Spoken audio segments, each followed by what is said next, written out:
Okay, so we are going to learn how to calculate an angle in a right angled triangle with one of the three primary trig ratios. So again, this is just a tutorial. Again, you're going to learn how to do this in your classroom. You're going to discover it.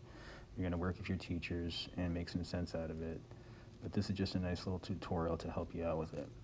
So what I've got here, I've got the three trig ratios. So we have sine is opposite over hypotenuse, cosine adjacent over hypotenuse, tangent opposite over adjacent.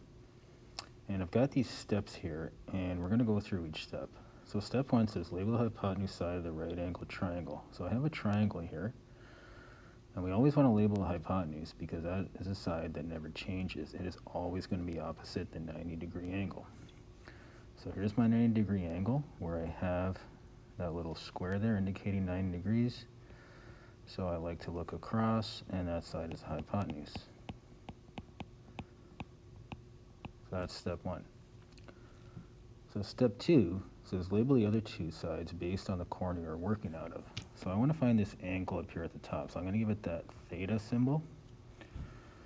Now again, because I'm working out of that corner, it's just like that symbol has eyes and it looks across.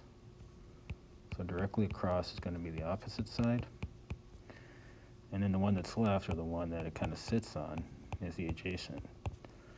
Now if I was working out of the other corner, it would be different. The opposite adjacent would be different. Only the hypotenuse never changes because it's always opposite the 90.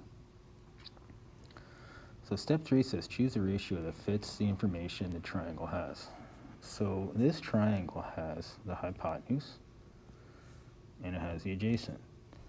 So I'm going to scroll up here, and the one that I can do is a cosine because that requires the adjacent and hypotenuse. So what we want to do is we want to set up that ratio. So we want to go cosine, and we don't have to write out the word cosine. We can just write the short form, COS. Now the symbol we're using for the angle, I use theta, equals adjacent 12 over hypotenuse 13.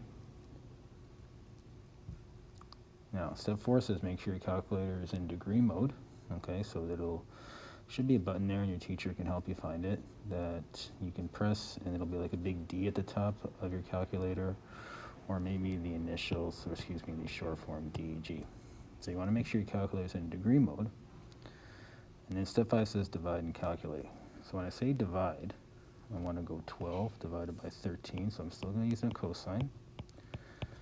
Now I like to use 4 decimal places, so that comes out to about 0.9231. Okay, so your teacher can tell you, or you can kind of get a feel for how many decimal places you're going to want. Now the last step for the calculate part is a little bit different on each calculator. So you usually have to go to second function, and then you want to make sure you press the cosine button because you use the cosine function. So when you do that, for this one here, this angle here, should come out to about 22.6. I like 1 degree, well, excuse me, 1 decimal place for accuracy. So again, you want to get a feel of your calculator, and your teacher can help you find out what function you have to press first, whether it's second first and then cosine or vice versa. Okay, and using those 5 steps, you will calculate how to find an angle with one of the trig ratios.